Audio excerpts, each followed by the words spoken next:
Dapat pa bang i-delay ang Canada Old Age Security Pension mo kahit nag-65 years old ka na? Ano ang mga dahilan bakit kailangan mo itong gawin? Ang example daw po nito ay halimbawa, gusto mong makarating sa 20 years na residency kasi pag umuwi ka sa Pilipinas for good, pwede mong matanggap ito ng tuloy-tuloy.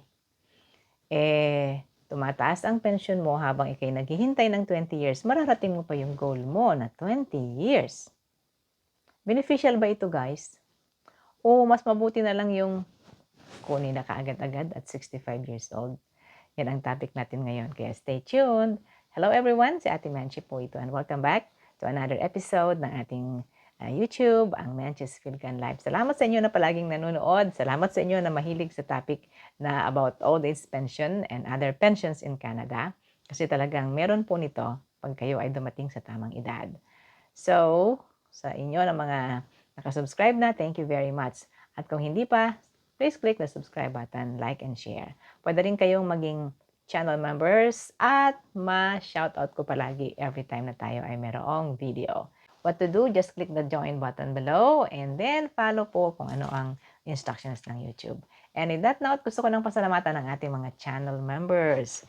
Thank you kay Gerald Villaraso, kay Corazon Binene, kay Jepons JFY Darters, Ariandal Malinaw, Marlo Kuasay, Marciano, and Nympha. Thank you sa inyong support sa aking channel. So, let's go to our topic, guys.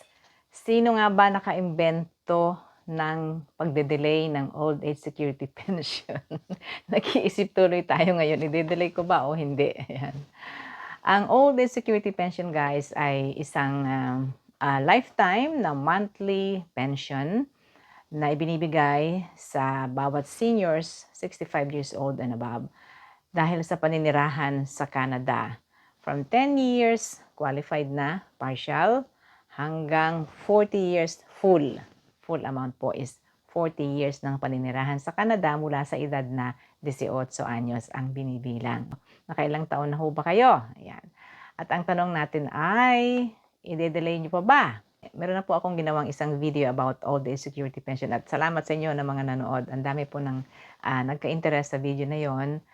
At kung interesado kayong mapanood uli, you can go back po. Hanapin nyo lang yung aking video na yon. Pero ilalagay ko na rin sa screen, guys, yung sample computation na ginawa ko tungkol sa magkano ba ang magiging pension kung 10 taon ka na dito, 20 years, 30 years, and 40 years sa simpleng computation. Pero hindi kasama doon, guys, yung in-between. Halimbawa ay 12 years, 13 years, 18 years. Hindi ho kasama sa computation. At masyadong marami. Ayan ho. Pero sample po yan.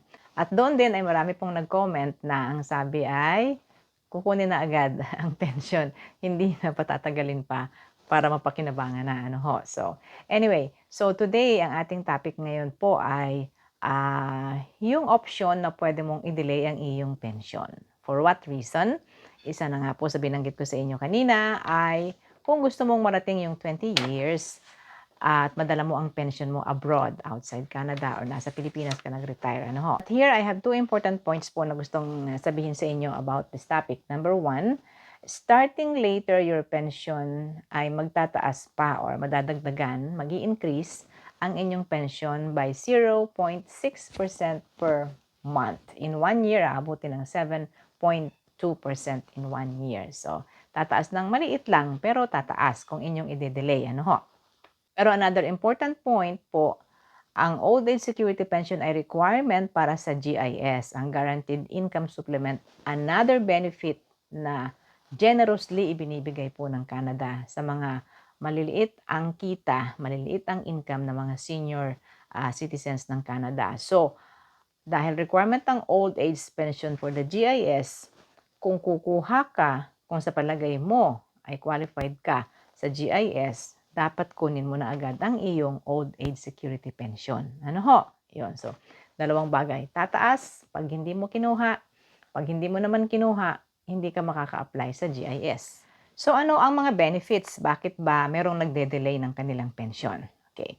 Case-to-case basis ho, ano? Okay, number 1, Isang dahilan na nga po kung gusto ninyong pataasin pa ang inyong pensyon, ide-delay ninyo. Hindi niyo muna kukunin. 65 years old ka na pero hindi ka pa magpe-pensyon. Yun ho, no? So yun po ang ibig sabihin ng delay or deferment.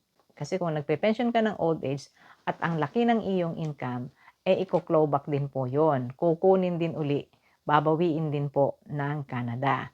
Kailangan huwag umabot sa 90,997 ang annual income mo para hindi ka mag-clawback.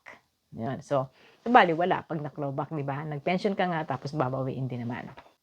And another reason nga po is to maximize your residency. Yan ang isang benefit, guys. Maximize mo. Halimbawa, malapit ka ng mag 40 years ng iyong residency. 1 o 2 taon na lamang. O, naisip mo, i-delay ko para makuha ko yung full. Yun, i-delay ko para makuha ko yung full. Remember guys, the moment na kinuha mo na, nag-apply ka at kumuha ka ng iyong old age security pension, yun na ang iyong residency. Tigil na doon. Hindi na po madadagdagan yung iyong years of residency. Halimbawa, kinuha mo ng 38 years ka lang sa Canada. Kulang ng 2 years. Dumating man po yung 2 pang taon, lumipas man yung 2 taon, hindi na mapapadagdag yun sa iyong residency. Lock in na sa 38. Ganun ho yun. So, pag kinuha mo ng 10 years, ang iyong residency 10 years pa lang, at nireceive mo na, magkano lang po yun, less than $200 pa po yun, ang iyong magiging pension, lock in na po yun doon. Hindi na sasabihin mo, oh, naka5 taon na uli ako, bakit hindi nila binago? So, naka-lock in na po the time that you applied for your old age.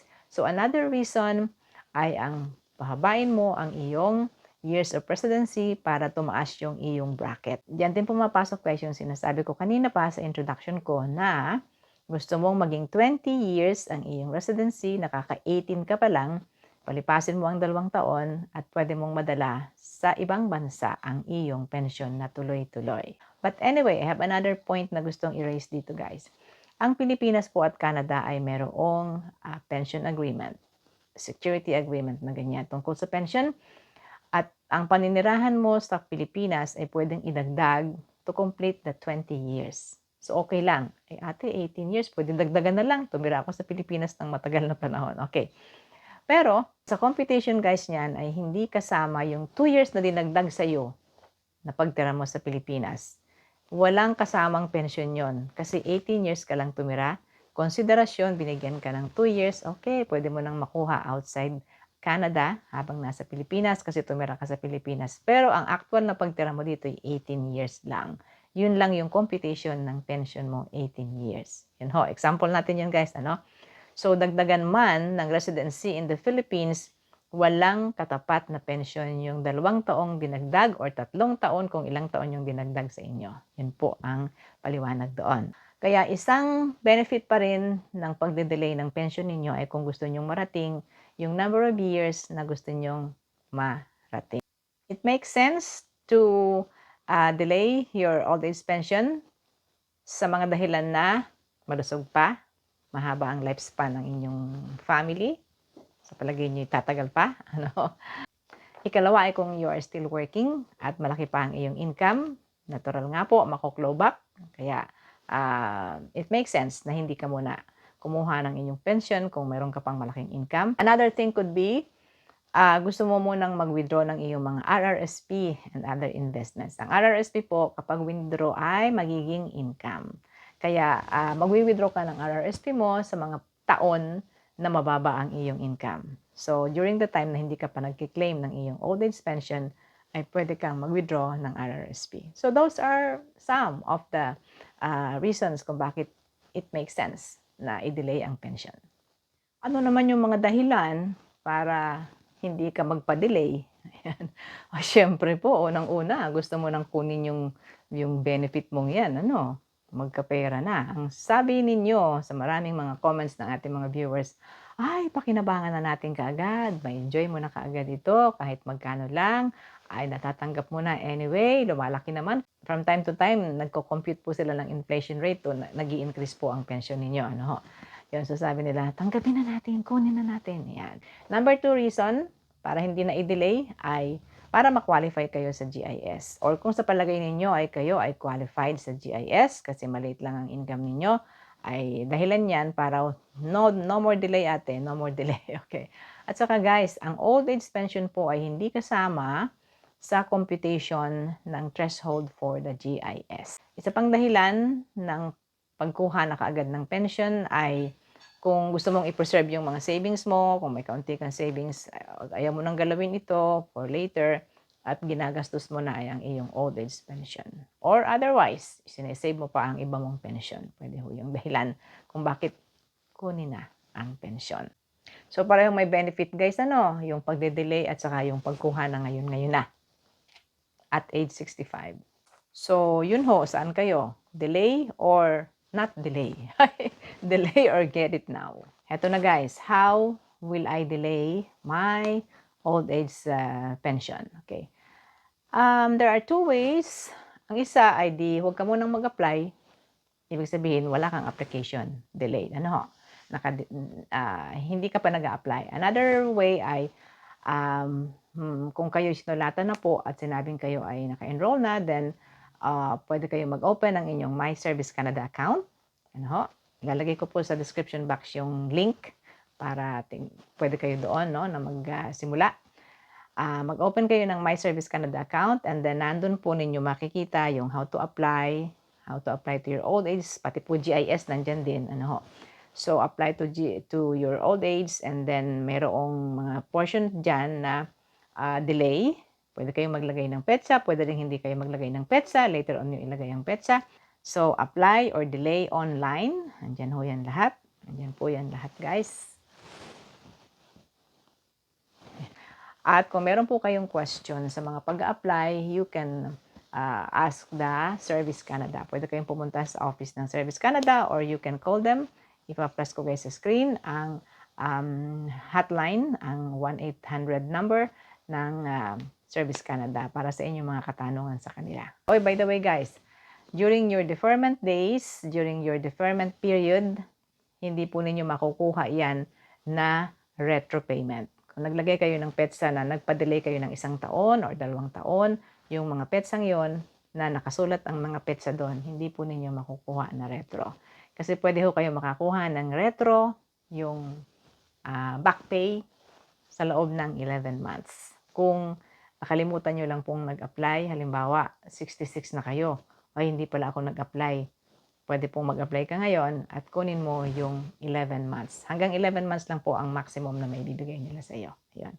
So, yun na guys. Delay or get it now. Kayo po ang bahala. Nagbigay lang po ako sa inyo ng ilang mga paliwanag tungkol sa bagay na ito sapagkat may option tayo ng ganyan. So, thanks for watching. Thank you for subscribing. At kung hindi ka pa nakasubscribe, click the subscribe button. Pwede rin kayong maging channel member at ma-shoutout ko every time. Yan po, i-click lang naman ninyo ang join button. Salamat po sa aking mga channel members. Thank you kay Gerald Villaraso, kay Corazon Binene, kay Jepons JFY Darters, Ariandal Malinaw, Marlo Kwasay, Marciano, and Nympha. Thank you sa inyong support sa aking channel. Yun na muna guys. Hanggang sa susunod sa Ate Menchi from Toronto. Salamat po. Bye!